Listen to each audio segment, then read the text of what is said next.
So social media is a great way to continue just being in front of them, right?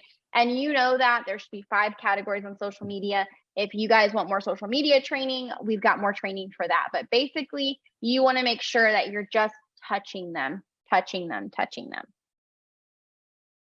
Now, recap on nurturing. So we want to stay connected on a personal level.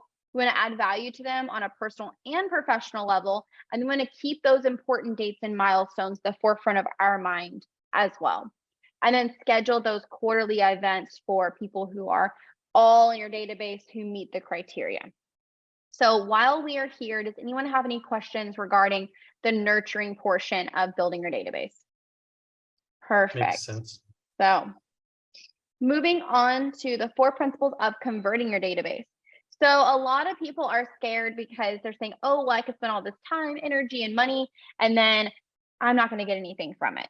Which, being an experienced real estate agent like Gustavo or AB, they already know that you do get things back, definitely. And your return on investment is specific to each category of those people, which is hard to track if you don't have them categorized. Now, here, the 4 principles of actually converting your database are going to be, of course, staying top of mind, staying intentional, staying valuable, and staying available, which real estate agents either are always available, or I swear there are some out there that are never available, right? And that's where if you call, that person's ready to do something then. So here, staying top of mind. When they are ready, they're ready. And I know I'm one of those people. If an insurance guy keeps after me, and like, I was like, you know what, I'll do it, but I'm not going to do it right now. I'll give you a call back in a week. And he's like, oh, can I schedule a call with you on next Tuesday? It ain't gonna work with me. I ain't gonna schedule a call next Tuesday, right? Like, and he's gonna keep texting me and keep calling me and whatever. And what's gonna happen is on a Sunday at 3 o'clock, I'm gonna have the time that I can focus on that thing I wanted to do with whatever insurance. So I'm gonna call this person at 3 o'clock on Sunday. And if they don't answer at 3 o'clock on Sunday, by 5:30 or 6, I'm already tied up with something. It's already over. I'm already next slot. You'll have to just wait until I get the next slot of time. So that's how everyone in the life is now. Like, they've got kids, they've got families, they've got work, they've got extracurricular activities, and they are very, very busy. So being available is extremely important. A little stat here is 80% of prospects will go with the first agent they meet, which is absolutely true, because they normally just go with the person they meet in person. That trust is built when they meet you in person. You showed up, you built rapport, you built that relationship enough to go with that person. Now, prospects are 3 times more likely to meet the agent that is recommended by a friend. Meaning that if I was recommended by a friend and this other person wasn't, they just found them on Facebook or Google or wherever, they're most likely going to meet with me versus the other person, or meet with me first versus the other person. So I have a leg up, and in this case, the stat is 3 times more likely to meet with me. So I'm a lot more likely to get the business. Staying intentional, the price range and the qualities of your ideal client, never losing track of that. And sometimes it's hard because you're like, I want to help this person out, or I want to, maybe I can venture over here. I've never done warehouses before, or whatever it may be. And it's just a distraction from staying completely focused and building that ROI that you truly can if you're focused on your intentional qualities of your ideal client. Here we have price range as well. It's a big thing for people who are in a lower price range. Let's say they're selling 150 to 250 and they're looking to move up to the 500 to 600 price range. That's a big one as well. So push relevant content out. So if I'm attacking, my ideal client, which is an investor, which is most likely a professional, a homeowner, and a person who has a vision for something in their life. It's a 5-year vision or a 20-year vision. I'm constantly pushing content on the economy, on things that are affecting interest rates, on why interest rates are so high, on how to buy property and not have to pay the high interest, how to get free refinance. All of these things that people actually care about in the market that's relevant today. Be mindful of the milestones, the desires, and the needs of those people. Because every season of their life, they're going to have different needs, and they're going to have different desires, and they're going to have different milestones. So if I'm going and I'm saying, you know what, my ideal client is 50 years old. Okay. They're a professional homeowner. They have 20-year vision. Why? Because they want to be in Ecuador or the Bahamas living at 70, right? So they already know exactly where they're going. But the thing is that by the time they're 60, which is just 10 years, their desires are going to be different at that time. They're going to be ready to slow down, right? Versus a person who is a first-time home buyer who maybe has one child on the way, their needs and their desires are completely different from an older, more almost retired person. So I want to make sure that you really understand the place that those people are in their life so you can alter or tailor their experience to what they're currently wanting and needing. Now, of course, the value add is always important, always adding that value and being a resource. Being a resource is key because if they call you and they need a handyman, which I have that all the time, if they need a property manager, if they need a remodel roofer guy, whatever, that's who they call is me because I'm the resource for all of these trusted people. So be resourceful, be knowledgeable. So understand that no, that's too much, or no, that's not a good deal, or no, shouldn't be doing that, or yes, hey, this is great. And then contribute to their quality of life. That's key in that value add call that Cynthia was talking about. When you're sitting there going, hey, I really need someone to go out there and clean that investment property. I need to get it rented right away. And you're like, you know what? I can send my housekeeper out there and I'll send my photographer. Give me just a second. Boom. Right. And you connect them people together right away and you're adding to the quality of their life. That is important. So here is staying available. So staying available is what I had mentioned, like always being that person who is ready to do it. Excuse me one second. So yeah, stay available. So we all call those listing agents who never pick up the phone, do they?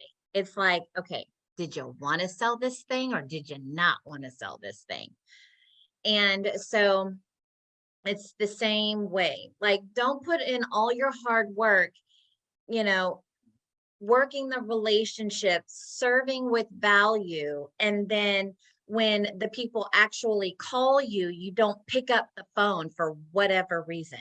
Oh, I'm on vacation. Oh, this is the weekend.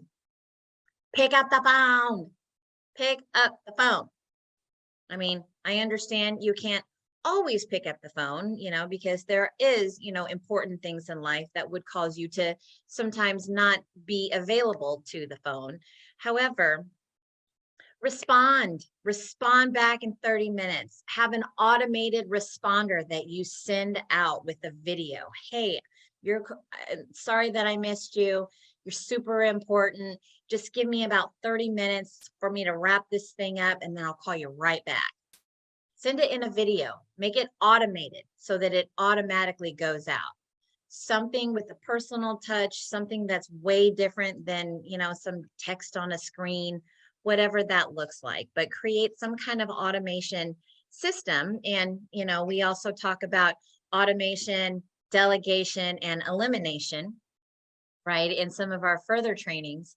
But be available. And I know Nicole has a very personal experience with being available, which is the reason why she likes to add this information. Absolutely. So I'm so sorry. We have an agent that needed a little bit of assistance. Sorry about that. So the thing is that you can absolutely take advantage of an opportunity if you are available. And if you're not available, you're going to lose that opportunity, right? I have people all the time who call me and I'm available at that time to have that conversation, no matter if I'm tired, sick, working, It doesn't matter. I answer the phone at least and say, "Hey, I'm so sorry, I'm on the line," or "Hey, I'm so sorry. Can you give me just a second?" or whatever it is. But because when you don't answer the phone, they just think that you're not present, that you're not going to do your job, that you're not going to be there. And that is key for you to be able to build that trust right off the bat, is answering your phone, showing up on time, having everything organized. Those are simple things you can do to build trust from a person who's never met you before to a person now who trusts you with a transaction of 500,000, a million, a million and a half, 2 million. I mean, I have people who I've met that within just minutes, all of a sudden I have millions of dollars worth of listings. And that's because of showing up. So here, think about the stage of the life of your ideal client. So again, like I explained, mine is 50 years old, maybe 45, but mostly of them are 50 years old. So I know what they're going through at 50 years old, right? They got their last kid graduating from college. They got their first grandbaby. Their focus is on living their best life while prepping for retirement, basically. So what are the things that those people need at that time? And then what will come for them in the next 5 years? Because everything you're doing is prepping them and helping them for that next season as well. So how can you contribute to them in the current chapter as well as that transition into the next 5 years or the next season of their life? What are some examples while we're taking the time to ponder this? What are some examples of how you can contribute to them in the current chapter as they transition into the next? For a lot of my clients, they're looking for investment properties, duplexes that they can rent out, fourplexes, just because that's kind of the network that I've involved myself with. And so, there's a lot of them that are coming up for sale that are not meant to be as investment properties, but I could probably spend a greater effort to try and find out if some of them work out on paper, if they are going to be good investment properties. And I don't know. I don't know if that's kind of what you had meant, like solving people's problems in terms of real estate, or maybe you're meaning just more in general. I don't know. Both professionally and personally. For instance, if you know that your client, when they moved into that 3-bedroom home, had one child, and you met them and they're like, "Oh my gosh, yes, we want a big family. We want 4 or 5 kids."